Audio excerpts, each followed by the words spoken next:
I'm not gonna lie to you guys, it's kind of trippy knowing that this could be the final morning in which I get to say Cody Bellinger is a Dodger, because if you guys did not know, the Dodgers have until 5 p.m. Pacific Standard Time, 8 o'clock Eastern, to make a decision on whether or not they want to tender Cody Bellinger a contract for $18 million.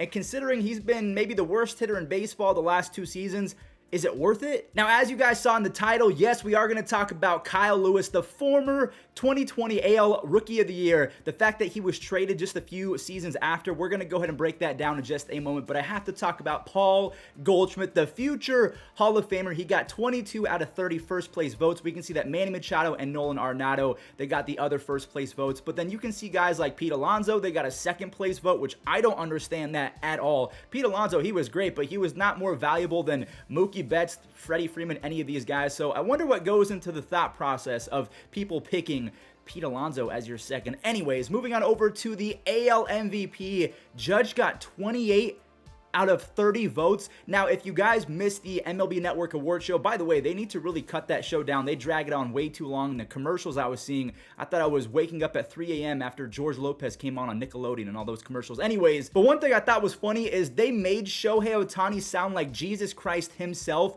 before the award was actually given out. And then for Aaron Judge, they were like, he's 6'7". So I thought that was funny. And then they brought out Giancarlo Stanton. So wow, I wonder who the award is going to be. Imagine if Giancarlo announced not his teammate and his buddy Aaron Judge, but Shohei Ohtani. So you have Aaron Judge and Paul Goldschmidt coming away with the MVPs. And honestly, I'm not surprised by either of those picks. It's tough to put in words, man. It's an incredible moment. I always feel like any award you get, it's never an individual award. It's a team effort. It was perfect. Everything, down to the last minute details. Whether I won this or not, it was going to be a great year. This was my best year and the most fun I had, playing with Nolan and Albert and so many guys we had. So it was just incredible. So before we talk about the Kyle Lewis trade, the fact that he is going to the Diamondbacks, I want you all to let me know in the comments, do you think that Shohei Ohtani was robbed? Do you think that maybe it stems from 2017, the fact that Aaron Judge, he was robbed by Altuve, he doesn't have an MVP, Shohei Ohtani does, and he'll probably be in the running for the next few years, so this is the one chance Aaron Judge had to win MVP. Do you think that had anything to do with it? Because again, the more MLB Network talked about Shohei Ohtani, the more I was like, yo, are we voting for the wrong guy here? But let's go ahead and move on to another Mariners trade. Now, this time they're trading away one of their better outfielders, but maybe you could say that Kyle Lewis is no longer one of their better outfielders. In 2022, he had a 143 batting average. Now, it was a small sample size. It was only 56 at-bats, but he had a 54 OPS plus.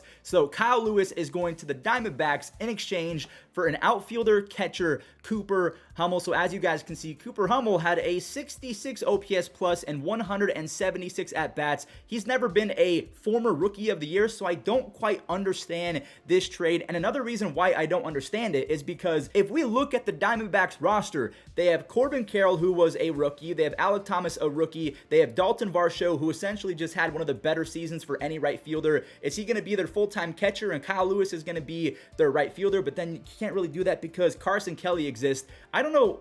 What is this trade? I mean, if we go back to 2020 when Kyle Lewis won the Rookie of the Year, by the way, I'm just seeing this. Kyle Lewis only had 3 doubles. I know that was the pandemic season, but for his career, he has 12 doubles in 130 games.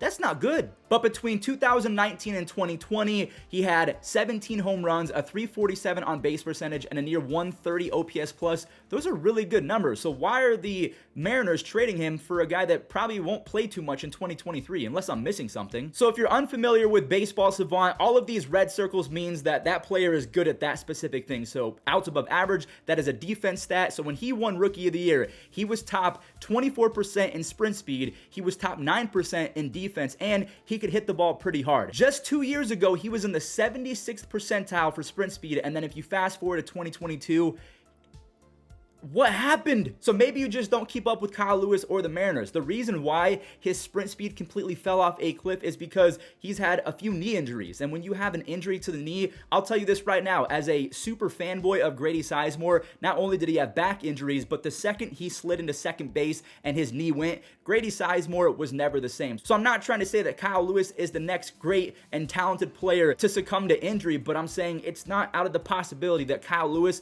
he's just not the same guy anymore, and the Mariners, they have way too many outfielders now that they've traded for Teoscar Hernandez. They have J-Rod, they have Jared Kelenic. They still have to find a place for Jesse Winker. Kyle Lewis and Taylor Trammell, I guess there's just no more room in the inn for those guys. But again, no offense to Cooper Hummel, I'm not saying that he should find a different day job, but 3 home runs and 176 at-bats. He had 4 stolen bases and a 274 on base percentage. So, I mean, he's all right. They're projecting him to have a 291 on base percentage with 7 home runs and 13 doubles in 2023. So whether he's going to be a part-time catcher with Cal Raleigh, whether he's going to be splitting time with Jared Kelenic, I don't know exactly what's going to be happening with Cooper Hummel, but the fact that they gave away a Rookie of the Year, Kyle Lewis, again, he was a dog back in the day, a 131 OPS to begin his career, a 124 when he won Rookie of the Year in that shortened season. So it's crazy to say that Kyle Lewis kind of just fell off, and it's in large part because of injuries, and I feel bad for him. So let me know in the comments, do you think that Kyle Lewis is going to have a comeback season? And one more trade I do want to talk about real quick. So Eliezer Hernandez has been traded from the Marlins. If you don't remember, he was released or DFA'd by the Marlins, so that left them one of 2 choices. They release him for nothing, or they can trade him,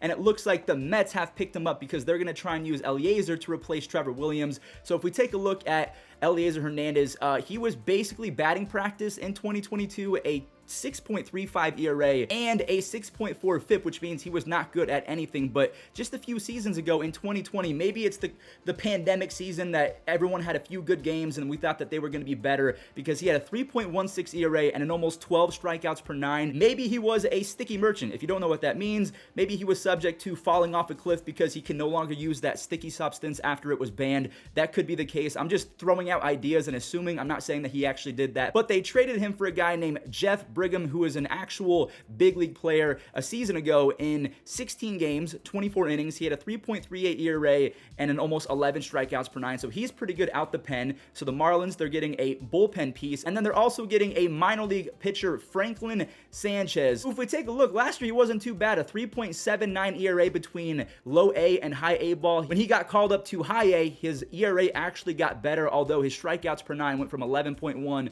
to 7.9. So there it is in a nutshell. I wanted to tell you guys real quick, Eliezer Hernandez was traded for Jeff Brigham, and then Franklin Sanchez. But thank you guys for watching. That does it. Make sure you guys subscribe for daily baseball updates, and stay safe. If you know this, you are now the tallest MVP in baseball history.